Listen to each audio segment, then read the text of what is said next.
Olá, sou o Dr. Bruno Souza, sou médico cirurgião vascular e hoje nós vamos trazer um tema muito legal sobre geriatria, doença de Alzheimer. Então, se você tem um familiar que pode estar esquecendo ou pode ter sinais de doença de Alzheimer, ou se você não sabe quais são os sinais de doença de Alzheimer, fica aí que nós vamos comentar bastante sobre esse assunto.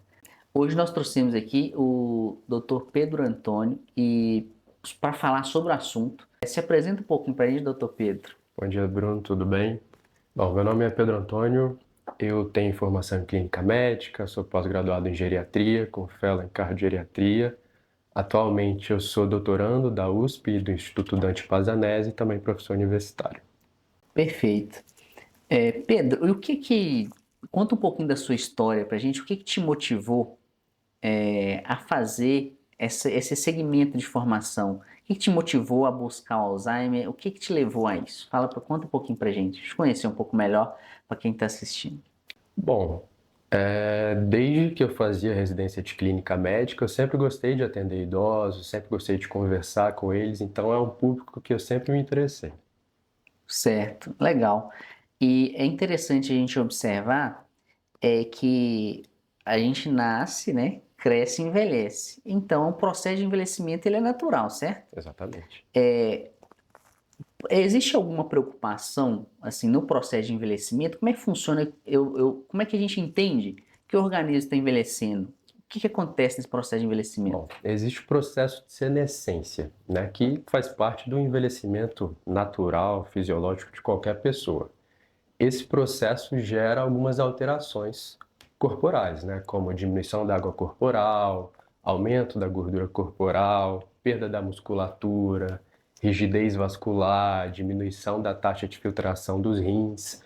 Não necessariamente isso ocasiona doenças, mas nesses pacientes especificamente, sobretudo os idosos mais frágeis, a gente tem que tomar bastante cuidado quando a gente vai instituir alguma terapia, alguma medicação, algum tratamento. Eu também atendo muito idoso, Pedro. E o que a gente vê? Às vezes o idoso ele vem, ele tem um médico vascular, ele tem um médico cardiologista, um médico endocrinologista, um, é, um médico, múltiplas especialidades cuidando ali, né, do idoso. E às vezes ele fala assim, e agora? Peguei uma doença, o que eu vou fazer? Eu vou em qual médico, né? Então a gente vê muito isso aí, né? A questão né? O Brasil tem essa característica desse cuidado especialista e Exatamente. descentralizado, né? É engraçado que às vezes a gente chega no hospital, às vezes uma internação hospitalar, você vai pegar a lista de medicações do paciente e traz Aquela aquela sacola, folha grande, né? Às vezes a folha é frente e verso, né? Tanta medicação, né? sim. E de fato, assim, não tem sentido, né? O paciente está usando tanta medicação, né? Porque a medicação é aquela história, né? Tudo tem o prós e contras. Vai ajudar numa coisa, mas vai ter o efeito colateral, vai piorar Exatamente. em outra, né? Fora a interação entre as E a interação medicações. entre elas, então começa a ter muita possibilidade de problema quando usa-se muita medicação, né? Esse é o conceito, né, da polifarmácia, né, Pedro? Me explica um Exatamente. pouquinho o que é essa polifarmácia, o que você vê aí no dia a dia. O conceito de polifarmácia, o mais aceito é o uso de 5 ou mais medicações. Né? Eu sempre digo que mais difícil que prescrever é você desprescrever. Você saber exatamente o que aquele paciente precisa, o que ele pode tomar, o que tem a mais ali. Então, quando eu vejo um paciente que recebe um combo de medicamentos, a gente vai tentando tirar aos pouquinhos essas medicações, vai vendo como o paciente fica, sempre com segurança também para poder tirar essas medicações que foram prescritas anteriormente. Entendi. Na sua rotina, geralmente, quando um paciente chega com esses múltiplos medicamentos, geralmente fica com, assim, não existe uma média assim, mas para a gente ter uma ideia. Quanto geralmente de medicações um idoso ali que tem várias comorbidades geralmente usa? Você consegue enxugar para quanto mais ou menos? Como é que você adapta isso aí em termos da rotina dele? Isso depende muito das comorbidades do paciente, né? Se é um paciente hipertenso, se ele tem insuficiência cardíaca, se ele tem demência, osteoporose, tem algumas medicações que não tem como tirar realmente. mas assim, a gente sempre tenta enxugar a prescrição, né? Num termo leigo, assim, o máximo que a gente conseguir, mas sempre mantendo aquelas medicações que o paciente realmente precisa tomar em doses que ele tolera. Que, por exemplo, naqueles pacientes idosos mais frágeis, muitas vezes a gente tem metas, por exemplo, de pressão arterial, de glicemia, colesterol, mais flexíveis do que um idoso robusto, né? Um idoso totalmente independente ou um adulto, né? Ou seja, muitas vezes se a gente tentar fazer com que a meta de pressão arterial de um idoso seja a mesma de um paciente adulto, por exemplo, esse paciente em algum momento pode ficar hipotenso, a pressão ficar baixa, ele acordar para ir no banheiro à noite, cair, quebrar um fêmur, isso é muito mais comum do que a gente imagina.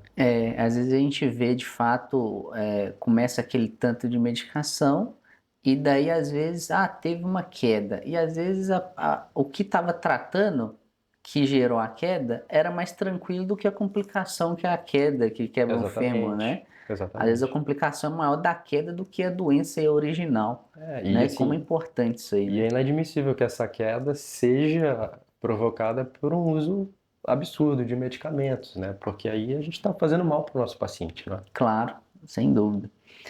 E como que, né? Talvez aqui quem esteja assistindo seja um filho ou filha de um idoso com Alzheimer, né? Como que eu diferencio um esquecimento? Às vezes, eu tô estressado, tô esquecendo, então minha rotina tá complicada, tô esquecendo. Como é que eu diferencio um esquecimento de um Alzheimer, por exemplo? Como é que funciona isso? Assim, De uma forma simples para a gente conseguir passar essa mensagem. a gente esquecer algumas coisas é normal, tanto no idoso como no paciente jovem. Porém, no Alzheimer especificamente, não só no Alzheimer, que o Alzheimer é um tipo de demência, né? Existem outros tipos de demência, como demência de Lewy, demência vascular, entre outras. Mas, por exemplo, quando o paciente está evoluindo com uma síndrome demencial, tem alguns sinais de alarme, né? Por exemplo, quando o paciente começa a ficar muito repetitivo, ele pergunta a mesma coisa 10 minutos depois logo em seguida ele faz a mesma pergunta, ou ele começa a se perder na rua, em caminhos que anteriormente ele sabia, ele se perde para voltar para casa, ele esquece de pagar contas, das datas, esquece de compromissos importantes. Isso só falando da memória, né? Mas também tem muitas questões comportamentais, né? Muitas vezes o paciente que está evoluindo com Alzheimer começa a ficar mais apático, depressivo, ou começa a ficar muito agitado, irritado. Muitas vezes isso requer algum tratamento, né? Tanto de terapias não farmacológicas, como de terapias farmacológicas, se realmente a gente diagnosticar um Alzheimer. Por exemplo, o paciente, eles costumam ficar agitados ali mais ou menos no final da tarde, ali no período de crepúsculo, né, que a gente chama de sundowning. Isso é uma alteração muito comum. Uhum. É interessante. E às vezes aquele idoso que começou a não dormir direito, às vezes acorda de madrugada, isso aí pode ser um sinal. A outra questão é a perda, incontinência urinária pode ser um sinal. Explica um pouquinho pra gente aí, porque são às vezes alterações que acontecem, mas às vezes não chama atenção, que fala assim, é porque tá envelhecendo, às vezes justifica porque está envelhecendo, às vezes algumas coisas podem ser reversíveis ou não. Explica um pouquinho pra Às vezes gente. essa diferenciação é até um pouco difícil, Uhum, né? Quando a gente vai envelhecendo, a gente tem realmente umas mudanças de ciclo circadiano, então a alteração, a estrutura do nosso sono muda. Por exemplo, a parte N3, a parte REM, a sono profundo, diminui, a parte leve do sono, por exemplo, N1, N2 aumentam. Normalmente o idoso acaba acordando mais cedo do que normalmente um adulto, mas a gente vê que no Alzheimer eles têm muita alteração de sono mesmo. E quanto à questão de incontinência urinária, tem múltiplos fatores, né? Diabetes, uso de medicamentos, dentre outros, mas também o Alzheimer muitas vezes pode complicar isso daí. entendi. E qual que é a importância da gente entender o que é o Alzheimer e entender, reconhecer isso, né, de uma forma mais precoce para instituir algum tipo de tratamento? Qual que é a importância de reconhecimento precoce do Alzheimer? Olha, quando a gente tenta tratar o Alzheimer, a gente sempre tenta estabilizar a doença por o máximo período de tempo possível, porque a doença sempre vai avançar, infelizmente, e a gente tenta fazer um controle de sintomas. A gente vê que os pacientes que melhor respondem aos medicamentos são aqueles pacientes que a gente consegue identificar na fase leve da doença. Então, se você tem algum familiar, né, que está tendo algum desses sinais, é bom você procurar ajuda para a gente ver se realmente tem esse diagnóstico e o quanto antes tratar, para poder trazer tanto alívio, né, para a família, o conforto, como qualidade de vida para esse idoso. A gente vê que o idoso, né, é aquela história, né, o idoso cuidou do filho, agora os papéis se invertem, né, nessa idade, né? Exatamente. Enfim, mas é a história natural, né, da vida, o idoso necessitar de um cuidado a mais, né? E aqui a gente começa a observar o quanto pode até sobrecarregar a família como um todo, né? Porque o pai teve ali, né? Hoje, talvez, assim, antigamente tinham mais filhos, hoje menos, mas talvez teve ali 3, 4 filhos, 5 filhos, né? Uhum. E cada filho vai ter o seu núcleo familiar. Então, o contexto que isso gera, né? E agora a gente tem um idoso, né? Ou dois idosos, né? Um casal, talvez, com necessidade de cuidado, né? Na sua experiência, como que isso impacta na vida da família? Como é que isso vem trazendo aí para a família? Olha, isso é muito comum, é o que a gente chama de sobrecarga de cuidador, né? Porque o filho anteriormente era cuidado e agora ele tem que cuidar dos pais, né? Então é muito comum a gente ver pessoas, esses familiares, né, ansiosos ou com quadros depressivos, muitos com sentimento de culpa, de não saber o que fazer. Então, assim, a gente cuida do idoso, mas a gente também orienta a família, tenta cuidar dessa família para que as pessoas consigam lidar com o Alzheimer da melhor forma possível, né? E muitas vezes isso, inclusive, gera conflitos familiares, não é? Um filho acha que tem que tratar de uma forma, outro filho acha que tem que tratar de outra forma. Muitas vezes um filho acha que está cuidando mais, outro menos. Então é muito comum a gente ver isso ocasionando problemas familiares. E às vezes você está no meio dessa situação, às vezes talvez a sua função fica também balizar isso aí, né? Talvez, né, esses conflitos familiares, porque de fato, né, imagina, cada um vai ter uma opinião, né? Exatamente. Aí chega o especialista e fala assim, olha, o melhor caminho talvez seja por aqui, ou pelo A, pelo ponto B, né? Talvez então a sua função também com essa família, na verdade o tratamento do Alzheimer, você vai tratar o idoso e vai tratar essa logística familiar, então, pelo jeito. Sim, a gente sempre tem que tentar entender o contexto familiar, né? Com quem esse idoso mora, quantos filhos ele tem, qual a religião que ele tem, a religião dos filhos, se tem cuidador, se não tem, para que a gente consiga instruir da melhor forma essa família a cuidar desse idoso. Né? Você tem algum exemplo para gente de impacto familiar nessa família dos filhos, né? Você tem algum exemplo que te marcou na história da família dos filhos, nessa logística de quem vai cuidar? Você tem algum exemplo para dar para gente que te marcou? Olha, mas isso é muito comum, né? Então a Aham, gente vê os filhos muito ansiosos, muitas vezes com conflitos familiares, eles chegam a conversar com a gente. E muitas vezes quando vem um filho com outro, né, com um irmão, por exemplo, a gente consegue instruir os dois ali juntos, muitas vezes eles conseguem se entender um pouquinho melhor. Ou seja, entendi. isso é muito comum, né? Certo. Porque muitas vezes um filho leva o pai, depois só comunica a família. Então muitas vezes é bom que venha outro familiar junto para que tenha essa relação médico-paciente um pouquinho melhor. Muitas vezes isso ajuda bastante. Entendi. E no dia da consulta, como é que funciona para você conseguir abordar o familiar, para conseguir abordar, né, o idoso? Como é que funciona isso na consulta? Você aborda junto? Como é que funciona isso? Não. Porque existe uma questão, né, que às vezes, né, eu tenho paciente idoso também, então às vezes o idoso fala assim, não, eu fiz isso. Aí o familiar, né, no meu caso eu atendo junto, né? O familiar fala assim, não. isso não é verdade. Então fica aquele conflito ali. Como é que você faz a consulta aí no dia a Então, dia? antes de começar a consulta, normalmente eu chamo o familiar para conversar na sala e aí eu tento entender o que está acontecendo, né? Quais são as queixas principais do familiar, como é o idoso em casa, qual é o perfil dele. E a gente tem essa conversa para entender o que está acontecendo e somente depois eu chamo o idoso para a sala, porque muitas vezes tem coisas ali que não dá para conversar ali exatamente na frente do paciente, Hum, né? Às vezes eles podem ficar meio irritados ou um pouco inibidos.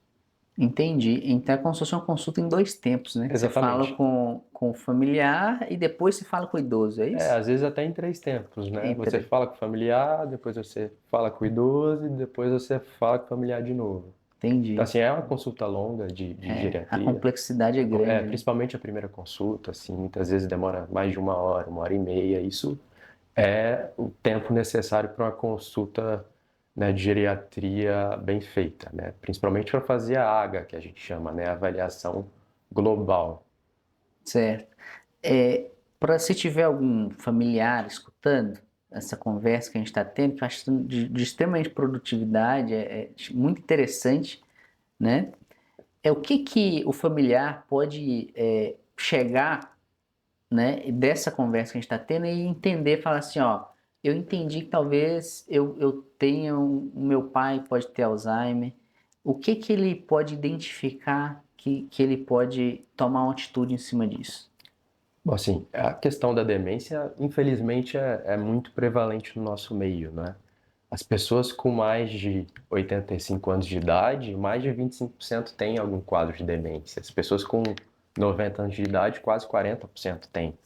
Então, assim, é importante que nessa conversa esse familiar consiga entender, principalmente os primeiros sinais e sintomas da doença, para poder trazer o paciente para a gente, porque muitas vezes o paciente vai ficando ali esquecido, vai ficando apático, depressivo, no canto dele, as pessoas acham que isso é normal do processo de envelhecimento. Isso não é. A gente vê pacientes com 90, 95 anos aí muito bem, né? Totalmente lúcidos, fortes, tendo uma vida ativa, né? Muitas vezes fazendo algum tipo de trabalho, a gente vê vários exemplos. Então, quando tem alguma coisa errada, o primeiro sinal, a orientação é procurar orientação médica. Entendi. E o tratamento, na verdade, ele envolve, então, não só o cuidado com o idoso, né? Vamos lá. Você vai tratar o idoso com Alzheimer, ele vai estar melhorando sua qualidade de vida, mas o impacto na vida dos familiares também é muito grande, né? Pelo que eu estou Também, entendendo. aquele idoso que está tendo uma agitação, uma agressividade, que acorda muito à noite, isso gera um impacto familiar muito grande. Muitas pessoas têm que deixar de trabalhar para poder cuidar dos seus pais, né? E também é importante o acompanhamento multidisciplinar, né? Não só o médico, muitas vezes. Muitas vezes a gente vai precisar de um nutricionista, porque esse paciente está perdendo peso, está perdendo músculo, de um fisioterapeuta, um preparador físico, de um fonoaudiólogo no paciente que está tendo dificuldade de deglutir, né, de engolir a comida, porque muitas vezes o paciente pode evoluir com pneumonia por conta disso, terapeuta ocupacional. Então, assim, é um tratamento multidisciplinar nesse caso de demência. Certo. Às vezes a gente vê alguns idosos que às vezes tá no status dele normal, né? Considerado normal para ele, né? Uhum. E às vezes começa com ou ficar muito irritado, muito brigão, ou às vezes muito depressivo. Às vezes, né, vai para cima ou então vai para baixo nesse ponto. Você acha que isso é um sinal de alerta? Como é que a gente pode orientar isso aí? Completamente. Assim, é muito comum a depressão no idoso e é muito comum a depressão no idoso ser negligenciada, né? Como eu falei, os idosos vai ficando ali quietinho, não quer mais fazer as coisas que antigamente ele gostava, ou tem apresentações atípicas de depressão, era um idoso tranquilo e do nada começou a ficar irritado. Então é muito comum a gente diagnosticar depressão no idoso, ou é muito comum já ter um diagnóstico, mas está subtratado, né? Não está otimizado essas medicações. E a depressão é um sinal de alerta para a demência, né? Muitas vezes as demências, elas no início se manifestam com quadro depressivo. E quadros depressivos, se não tratados, também podem ocasionar no quadro de demência. A gente viu isso na pandemia, né? Bastante. A gente viu na pandemia a questão, né, de todo o cuidado que teve de isolamento social, esses idosos evoluírem com quadro depressivo e depois com quadros cognitivos. Certo. Para quem está com o idoso ali, que está com esse quadro então mais depressivo, né? Como é que o familiar, né? Que geralmente o familiar é o cuidador desse idoso, né? Sim. E ele que no final vai tomar atitude de tratar ou não, de levar ao médico ou não, né? Como que ele vai diferenciar na prática assim? Fala assim, olha, agora eu preciso levar ao médico, ou então, não, agora eu não preciso levar ao médico, talvez seja uma tristeza, entre aspas. Como que ele vai consegue definir isso? Falar assim, olha, agora eu preciso levar ao médico. Se o paciente tiver com humor depressivo, né? Se o paciente parar de fazer as atividades que anteriormente ele gostava de fazer, por exemplo, ele gostava de ir para a igreja, ou ele gostava de assistir futebol, agora ele não quer mais saber de nada disso, não quer sair de casa. Antes ele gostava de passear no parque, passear com o cachorro, agora ele não quer fazer mais nada disso. Então, assim, aquelas atividades prazerosas para ele, ele não tem mais. Então, assim, isso é um dos grandes sinais de alarme. Fora alterações de sono, né? Alterações no apetite, entre outros. Certo. E agora indo por outro extremo, aquele idoso que fica muito agitado, né? Era um padrão, né? Às vezes a gente vê aquela senhora que vida inteira muito educada, trata os netos muito bem, aí muda um comportamento ali, né? Às vezes fica muito agitada, né? Como que o familiar vai entender assim, olha, ela tá nervosa porque tá, enfim, o neto fez uma raiva nela, né? Comum. Que é comum também, né? Ou então, olha, isso aqui fugiu do normal, isso aqui não está adequado, fugiu do padrão. Como é que identifica isso na prática, assim, de uma forma simples para o familiar entender? Fala assim, olha, aqui eu preciso de ajuda, aqui eu não preciso de ajuda. Bom, os idosos eles têm também transtornos de ansiedade, não numa prevalência tão alta como nos jovens, né, no adulto jovem, adolescente, mas eles também podem ter transtorno de ansiedade e essa agitação também pode ser alguma manifestação de demência. Então, por isso que ao menor sinal sempre procurar ajuda. Perfeito, legal. Então, hoje a gente discutiu sobre o tema Alzheimer, como isso impacta na família, como isso impacta na rotina do idoso, na rotina do familiar, né? Isso é importante porque tem uma grande alteração tanto na qualidade de vida do idoso quanto na qualidade de vida da família, porque a família que hoje é responsável pelo idoso, né? Os papéis se invertem, né, Pedro? Então, acho que foi de extrema importância, de alta relevância esse papo, esse assunto, né? Essa conversa que a gente teve aqui, né? É muito legal te agradecer por trazer essa informação, né, para mais pessoas. E quem quiser entrar em contato, quem quiser alguma informação adicional, como é que faz para te encontrar? Bom, eu queria agradecer a oportunidade, Bruno, de estar aqui conversando com você de um tema tão relevante, muitas vezes negligenciado, né? E quem quiser entrar em contato com a gente é só procurar a Clínica Intervir no Instagram, vocês vão achar o telefone e a gente está aqui para ajudar para quem estiver precisando. Perfeito, obrigado.